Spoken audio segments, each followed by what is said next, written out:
네, 갓솔저 모닝 큐티의 윤영국입니다. 오늘부터는 그 사도행전, 모닝 큐티가 이제 사도행전으로 이렇게 갑니다. 그래서 오늘 사도행전 이제 1장에서 1절부터 11절까지를 좀 이렇게 나눌 텐데요. 여러분, 그 시대가 다 이렇게 이제 시작이 있고 끝이 있잖아요. 예수님이 이제 구약 시대가 끝나고 신약 시대로 이렇게 왔죠. 신약 시대의 알림은 누구로부터 시작됐습니까? 예수님으로부터 이렇게 시작이 됐지요. 예수님의 사복음서를 우리가 뭐라고 할 수 있겠습니까? 이 사도행전에처럼 이름을 붙인다면 예수행전이겠죠. 그러니까 예수님께서 살아생전에 공생애의 삶 3년의 어떤 시간들을 사도행전에 사복음서에 기록을 이렇게 해놨지 않습니까? 그래서 이제 그렇지만 예수님께서는 뭐죠? 십자가 사역을 하러 오셨고 구원 사역 그것을 마치셨죠. 그리고 이제 승천을 이렇게 하셨죠. 그래서 예수 행전의 어떤 시대가 끝나고 이제 사도들의 어떤 행전 시대로 나옵니다. 왜냐하면 예수님께서 많은 제자가 있었지만 특별히 12사도를 선택을 이렇게 하셨고 또 그뿐만 아니라 나중에 이제 사도 바울 선생님도 사도라고 이렇게 칭하잖아요. 그래서 사도 바울 선생님까지. 그래서 이 사도행전의 그 역사가 바로 이제 우리가 보게 되는 사도행전 이 책입니다. 그래서 이제 사도행전의 어떤 시대가 이렇게 된 거고요. 그렇지만 이제 사도행전의 어떤 사도들도 다 죽었지 않습니까? 그 유명한 또 바울 사도도 죽고, 지금은 무슨 시대입니까? 이제 교회 시대고, 제자 행전의 시대죠. 교회 행전의 시대고, 제자 행전의 시대. 그러니까 지금은 또 2000년 전이 지났으니까 지금 우리는 또 우리 행전이죠. 우리 시대에 우리 제자, 우리가 제자된 우리 제자 행전의 시대가 이렇게 되고 이렇게 있죠. 또 지금 이것도 이제 뭐죠? 근데 우리가 어느 시점에 와 있습니까?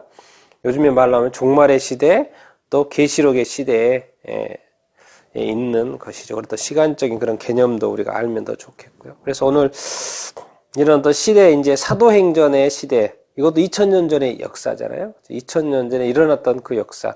그래서 지금 2000년의 시간이 흘러 지금까지 왔던 이야기인데, 지금 2000년 전에 어떻게 사도행전에 이 역사가 있었는지를 한번 보도록 이렇게 하겠습니다. 우리 1장 1절에 보면은 1장 2절 한번 3절까지 한번 보겠습니다. 데오빌로여, 내가 먼저 쓴 글에는 무릇 예수께서 행하시며 가르치시기를 시작하신부터 그가 택하신 사도들에게 성령으로 명하시고 승천하신 날까지의 일을 기억하였노라. 데오빌로라는 어떤 사람한테 이렇게 이야기를 하고 있죠. 사도행전은 누가 썼습니까? 내가 먼저 쓴 글에 그 내가 누굽니까? 이게 누가죠, 누가. 누가복음을 썼던 누가가 또 사도행전도 이렇게 쓴 거죠. 그러니까 누가복음을 읽고 사도행전을 읽으면 더 뭔가 좀 이렇게 일관된 그런 것을 이렇게 일관성 있게 읽을 수 있는 또 그런 부분이 이렇게 있죠. 그래서 네오빌로여, 어떤 대상에게 이 글을 쓰고 있다는 건데, 내용은 뭐예요? 예수께서 행하시고 가르치시기를 시작하신부터 뭐요? 그가 택하신 사도들에게 성령으로 명하시고, 예수님께서 명하신 것은 성령으로 명하시고, 누구한테? 사도들에게. 그가 택하신 사도들에게 성령으로 명하시고 승천하실까지의 일을 기록하였느라. 이 사도들, 이 사도행전.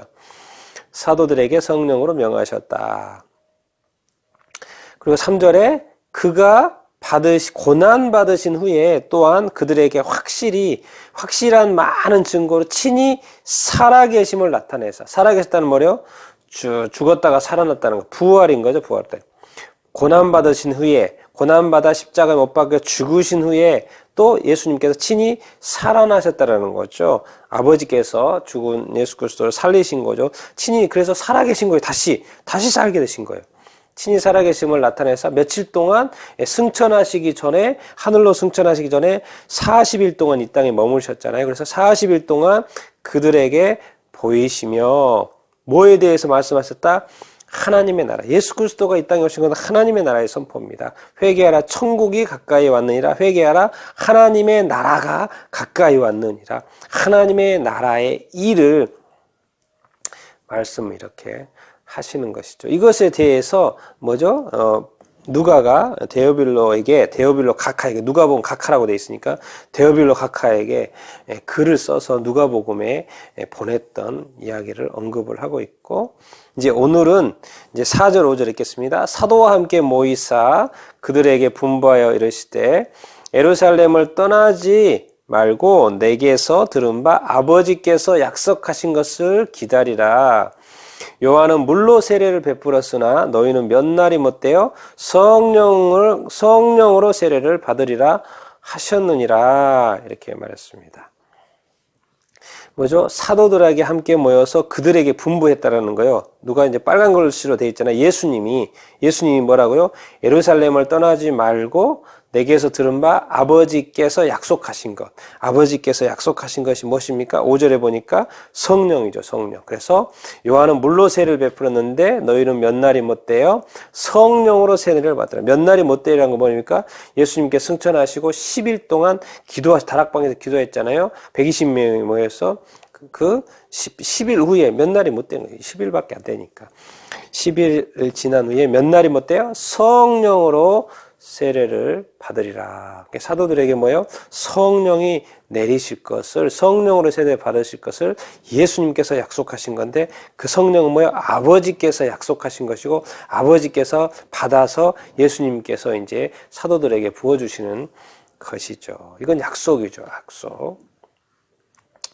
그래서 보혜사 성령이 이제 오신다는 그런 이야기. 그래서 예루살렘에서 기다리라는 이야기죠. 이런 이야기 속에서도 이제 제자들의 관심, 사도들의 관심은 이스라엘 백성으로서 그 이스라엘 나라에 대한 생각이 많은 거죠. 그래서 6절 이런 말씀을 하는 거예요. 그들이 모였을 때 예수께 이제 물어보는 거예요. 여쭈어 이르되 주님께서 이스라엘 나라를 회복하심이 이때니까 그런 거죠. 예수님께서 이스라엘 나라를 그들에게 늘 이제 관심사는 이스라엘 나라가 좀 로마의 속박에서 좀 해방되었으면 좋은 거 아니겠습니까? 뭔가 이 나라가 좀 잘 됐으면 좋겠다라는 생각 아니겠습니까? 이스라엘 나라의 어떤 회복, 그들의 생각, 마인드 이때입니까? 그런데 그 로마 시대에 대한 해방에 대한 이야기를 듣고 싶은데, 또 그렇게 해줬으면 좋겠는데, 주께서 해줬으면 좋겠는데 예수님은 그 이야기를 안 하세요. 오히려 이런 말씀을 하시죠. 7절 8절 이르시되 때와 시기는 아버지께서 자기 권한에 두셨으니 너희가 알 바가 아니다. 때와 시기는 이때입니까? 물어봤는데 때와 시기는 아버지께서 자기의 권한을 주셨다는 것. 안 한다 이런 이야기도 안 하시고 때와 시기는 아버지의 권한을 주셨다. 당연히 이스라엘 나라를 회복하시기를 원하시겠죠. 그런데 그것조차도 때와 시기는 아버지의 권한에 있다라는 거예요. 그러니까 너희가 알 바 아니라는 거예요. 너는 그것에 대해서 신경 꺼라. 너의 일이 아니다. 너희가 할 일은 뭐냐? 8절 오직 성령이 너희에게 임하시며 너희가 권능을 받고 예루살렘과, 여기서 이제 예루살렘에 모여 있는 거잖아요. 예루살렘과 온 유대와 사마리아와 땅끝까지 쭉쭉쭉쭉 뻗어나가서 어디까지? 땅끝까지. 예루살렘부터 시작해서 땅끝까지 이르러 내 증인이 되리라. 내 증인이 뭡니까? 예수님의 증인, 예수님의 죽음과 부활에 대한 어떤 증인. 왜? 그게 복음이니까.